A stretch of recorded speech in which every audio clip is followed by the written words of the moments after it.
Twilight of a Continent, an African sketchbook. Obviously one of the more moving wildlife videos you've probably ever seen, or I guess now are likely ever to get a chance to see. Yep. How has Africa changed since that Since production? since those days back then? Yeah, I was going to say, you're talking 1980 and... Yeah, some of Africa has, big chunks of Africa have changed a lot. The game isn't there any longer. We went through a terrible illegal poaching season period of time in the history of Africa that left a really big black mark over there. And I would imagine too the warring nations, the Ethiopia, Somalia's, it all had the hell and havoc that was huge wreaked effects on the in game. Uganda, with people just the military going out and just machine gunning everything down. Yeah, and they did. Boy, they did. And then there were governments that saw the light early, said this isn't going to happen to us, and got really tough with the poaching situation, and actually did very well with it. There are areas in Africa today, they're not huge, but there are areas that I think the game is in somewhat better shape now, perhaps, than it was back then. We know more, we understand the wildlife situation better, and the interaction between humans and wildlife is really come into a better focus, allows all of the governments to do a better job of it. And even international pressure from such very organizations like, so say, Safari Club International. You know. Tremendous pressure comes from those big groups like that, and it's all good pressure. Good pressure. It's excellent good pressure, and has really helped so many of those game areas be very productive today. I would say that it kind of went down, and slowly but surely much of the areas are coming back up again. Africa's still a wonderful place to be in, just a wonderful place. If you'd say, let's go tomorrow, I'd be there with you. You know, we'd try it anyway. Okay, cut, we're out.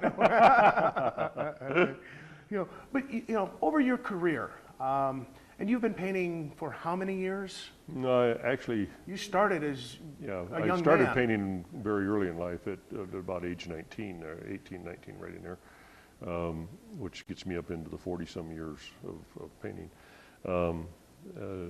I spent quite a bit of time in the taxidermy business doing a number of different museum groupings and curation of a couple different museums, and I think perhaps without that three-dimension study that you do. I mean, it's an intense study to do things right in the world of taxidermy and museum curation. It automatically led me down the path to wanting to create in the world of oil painting. And my brother was the one that actually really turned the key on for me and said, look, I'll teach you color. And from there on, your mind's eye will take it. And that's how it happened. You have rubbed elbows and you have shaken hands and hunted with and celebrities, sports greats, things like that. Several of these celebrities really took an interest in you at a very young age, did they not? Yeah, they did. That's one great thing about my career that my wife and I look back over it. Not so much what I left behind, some of the wonderful people that I met, the John Waynes, the Robert Stacks, the great influence in my life was the great General Joe Foss. Him and I hunted together for many, many years.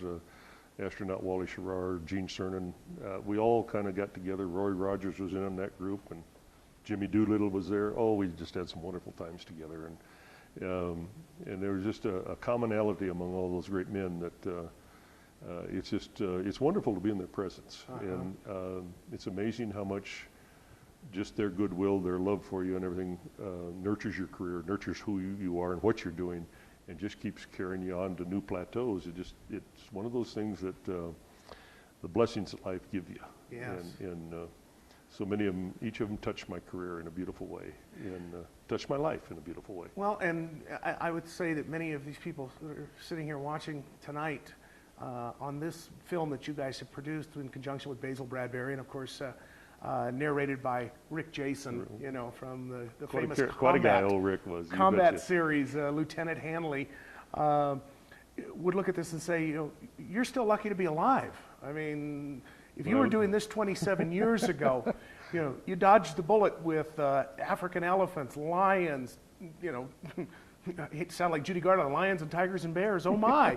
But you are now no longer painting. Yeah. And there was something that happened in Africa that after surviving everything that you did, facing down everything that could eat you or stomp you or stick you, you got bit by a tick. Yeah, when we were shooting this show that we were looking at, I let a little red tick bite me in the foot, and it got pretty infected and pretty nasty. But they worked on it, gave me some antibiotics, and everything's fine. No problem.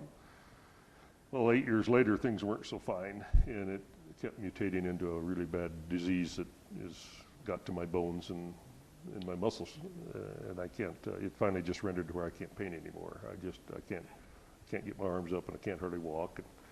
And, so I finally had to end my career this year, and did the last of the paintings this year. So. And that's the bad side. But the good side is that you've passed the torch. Yeah, I have. You have 2 children that you schooled and mentored, and Kimberly and Trevor are now as adamant, seems to be as passionate as you. Very much so. Tell us a little bit. They both came to me, neither of them knowing that the other was going to do it, and said, "Dad, would you teach me to paint?" And I said, "No." And then a day later, here comes Kimberly, and she had not talked to Trevor. And she says, "Dad, I'd sure like to learn to paint. Will you teach me?" I said, "No." And well, then the pressure got on, and in a very short period of time, I had her an easel in front and Trevor an easel behind, and I was teaching them both at the same time. Took quite a few years, and those were just blessed years, wonderful years to be with your children, and they want to learn what you know, and both of them have picked up just wonderful careers. Trevor's doing really great, Kimberly's doing really great, and they're both just, they're carrying on. I'm pretty proud of both of them. I was going to say they're carrying on the Swanson legacy, They're carrying haven't on they? the Swanson legacy, they sure are. And they're carrying the banner very high, and I'm very proud of them. My inspiration for deciding to paint and become an artist, of course, was my dad. And I was 18 at the time and hadn't really chosen what I wanted to do, was kind of exploring some different options. And he said, "You know, you've got talent, you just need to find it." And he said, "Just try it, just pick up a brush and see what happens." Unlike my sister, I picked up a brush and drawing at an early age. I loved to draw since I was in school, and my mom has saved some of the notes from the teachers saying that, you know, Trevor would do a lot better in school if he just quit drawing so much.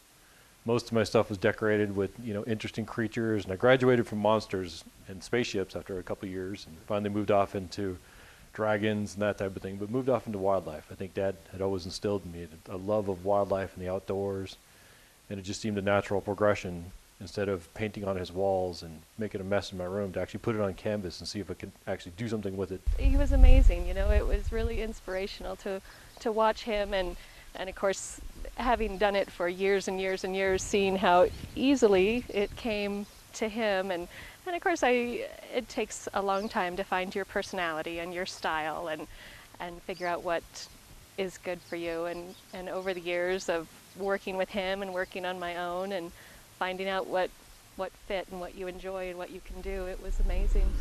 And instead of coming at it saying, I know how to put A to B together, say, I want to recreate this moment. And that's what I think I learned from Dad more than anything, is how to experience an adventure and then bring it back and put it on canvas.